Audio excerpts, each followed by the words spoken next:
दोस्तों, भारत का इतिहास एक से बढ़कर एक महापराक्रमी और शक्तिशाली योद्धाओं से पटा पड़ा है। महाभारत के ऐसे ही एक शक्तिशाली योद्धा थे पांडुपुत्र भीम, जिन्होंने अविश्वसनीय पराक्रम दिखाया था, जो उनके बल, शूरता और साहस का प्रमाण देता। भीम वायुदेव के पुत्र थे, जिस कारण वे प्राकृतिक रूप से ही बलशाली थे, पर उनके जीवन में कई ऐसी घटनाएं भी घटी जिनसे उनकी शक्ति और बढ़ गई। आज हम उन महाबली भीम से जुड़े रहस्यों के बारे में और साथ में महाभारत काल में उनके द्वारा दिखाए गए पराक्रम को भी विस्तार से जानेंगे। आप सबको हमारा नमस्कार। यदि आपने हमारे चैनल को सब्सक्राइब नहीं किया है तो जल्दी से कर लें और बेल आइकन को भी प्रेस कर दें, ताकि जब भी हम ऐसी खास वीडियो लेकर आए सबसे पहले आप तक पहुंचे। भीम और दुर्योधन का जन्म एक ही दिन हुआ था। महाभारत के आदि पर्व अध्याय 122 के अनुसार जब कुंती ने दूसरे पुत्र की अभिलाषा से वायुदेव का आह्वान किया, तब वायुदेव वहां प्रकट हुए और बोले, तुम्हारे मन में जो भी अभिलाषा हो कहो। तब कुंती ने कहा, सुरश्रेष्ठ, मुझे एक ऐसा पुत्र दीजिए जो महाबली और विशालकाय होने के साथ ही सबके घमंड को चूर करने वाला हो। तब वायुदेव के आशीर्वाद से ही महाबाहु भीम का जन्म हुआ। भीम को कई अन्य नामों से भी जाना जाता है, जैसे कि भीमसेन, वृकोदर, जरासंचित, कीचकजी और हिडिंबजी। धृतराष्ट्र पुत्र दुर्योधन यह जानकर कि भीम में अत्यंत विख्यात बल है, उनके प्रति दुष्ट भाव रखने लगा। उसके मन में पापपूर्ण विचार भर गए थे। वे अपने भाइयों के साथ विचार करने लगा कि ये मध्यम पांडु पुत्र कुंती नंदन भीम बलवान में सबसे बढ़कर, इसे धोखा देकर कैद कर लेना चाहिए। इसी उद्देश्य को लेकर और भीमसेन को मार डालने की इच्छा से उनके भोजन में कालकूट नामक विष डलवा दिया। जब उनके अंग अंग में विष का प्रभाव फैल रहा था, तब दुर्योधन ने गंगा जी के ऊंचे तट से उन्हें जल में धकेल दिया। भीम बेहोशी की दशा में ही जल के भीतर डूबकर नागलोक में जा पहुंचे। वहां बहुत से महाविषधर नागों ने मिलकर भीमसेन को खूब डसा। उनके द्वारा डसे जाने से कालकूट विष का प्रभाव नष्ट हो गया। तत्पश्चात कुंती नंदन भीम जाग उठे। उन्होंने अपने सारे बंधनों को तोड़कर उन सभी सर्पों को पकड़ पकड़ कर दे मारा। तब वासुकी ने उन नागों के साथ आकर भीमसेन को देखा। उसी समय नागराज आरक ने भी उन्हें देखा, जो कि कुंती के पिता शूरसेन के नाना भी थे। तब आर्यक नाग ने वासुकी से कहा, महाराज, राजकुमार को आपकी आज्ञा से उस कुंड का रस पीना चाहिए, जिससे 1000 हाथियों का बल प्राप्त होता है।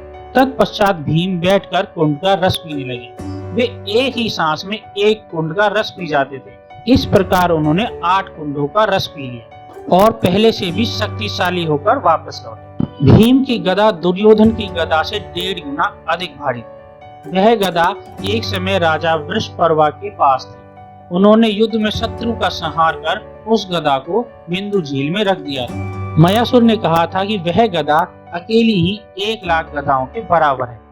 तब श्री कृष्ण के निर्देश से मयासुर उस गदा को लेने बिंदु झील पर गए थे, जो वहां न जाने कितनी पीढ़ियों से पड़ी थी। श्री कृष्ण ने वह गदा मयासुर से लेकर भीम को प्रदान की। वायुदेव से भीम को एक दिव्य धनुष भी प्राप्त हुआ था, जिसका नाम व्याव्य था। दुर्योधन और दुशासन को छोड़कर बाकी सभी भाइयों का वध उन्होंने अपनी उत्कृष्ट धनुर्ता के बल पर ही किया था। फिर भी उन्हें केवल एक गदा चालक के रूप में ही दर्शाया गया। वे गजब के धनुर्धर थे।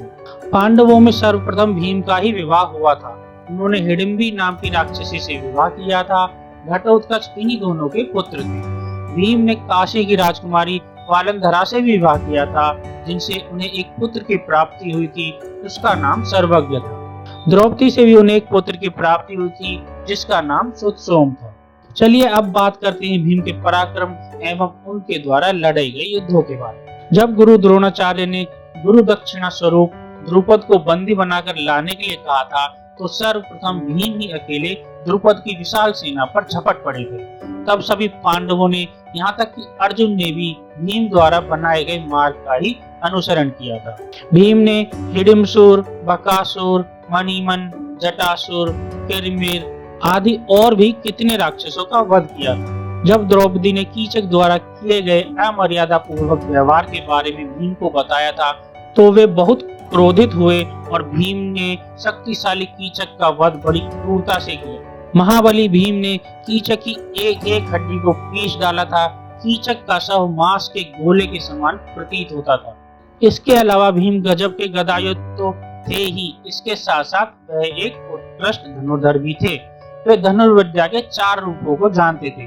वन पर्व के अनुसार उन्होंने 5 वर्ष तक निरंतर शिकार करते हुए इसका अभ्यास किया था। भीम ने कुबेर की यक्षी सेना को गंधमार्दन पर्वत पर पराजित किया था।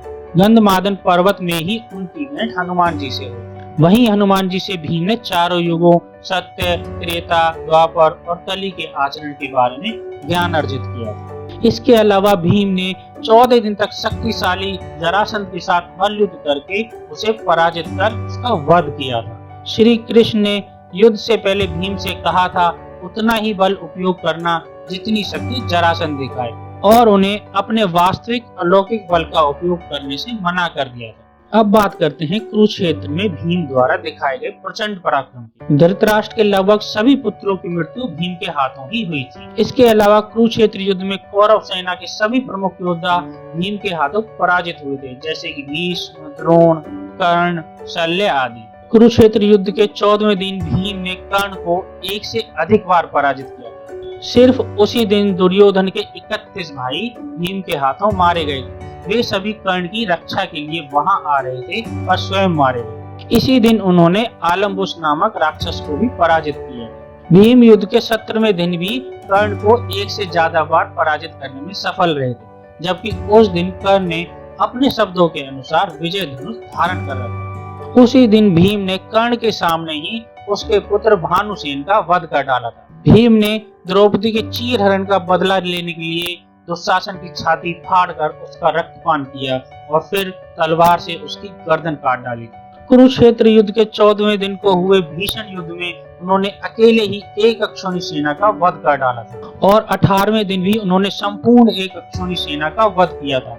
कुल मिलाकर भीम ने कुरुक्षेत्र में 3 से अधिक अक्षौणी सेना नष्ट की थी।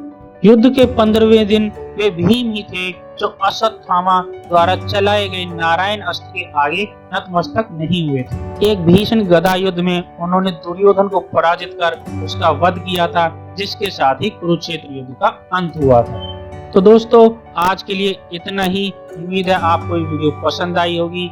वीडियो पसंद आई है तो वीडियो को लाइक करें, शेयर करें और हमारे चैनल को सब्सक्राइब करें, ताकि जब भी हम ऐसी खास वीडियो लेकर आएं तो सबसे पहले आप तक पहुंचे। मिलते हैं एक नई वीडियो में, तब तक के लिए धन्यवाद।